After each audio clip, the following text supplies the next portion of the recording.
Midweek Chikahan mga kapuso, dalawang series ang naghihintay sa fans ni Asia's multimedia star Alden Richards. Bukod sa Love Siargao, isa pang role na pinaghahandaan niya ay ang pagiging doktor. Kaya inaral niya mismo ang basic procedures at tamang galaw ng isang surgeon. Makichika kay Aubrey Carampel.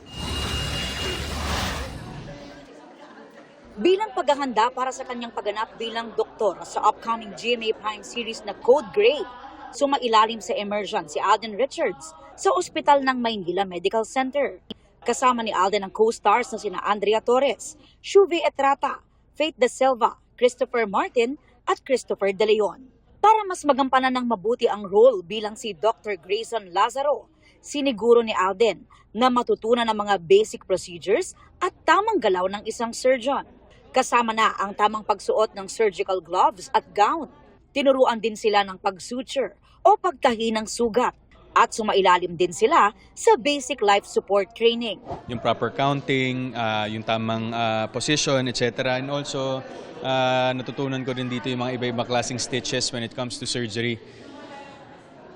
Hindi siya madali. Ngayon ko na-realize na yung expertise nila when it comes to doing these things comes with hard work. Nagpasalamat si Alden sa mga doktor na matyagang nagturo at nagbahagi ng kanilang kaalaman at expertise.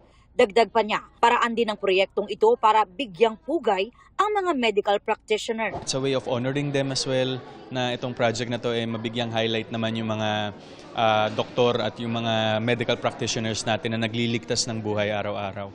Kababalik lang ni Alden mula sa halos isang buwang taping ng pinagbibidahan ding serye na Love Siargao. Kakaiba raw ang naging experience niya sa Siargao dahil kahit nagtatrabaho, mistulang naging healing escape pa raw ito dahil sa ganda at payapang hatid ng isla. It didn't feel like work because of what you're seeing every day. Siyempre, yung accommodations namin, beachfront, so dagat yung nakikita mo sa araw-araw, di ba, kakaiba yun.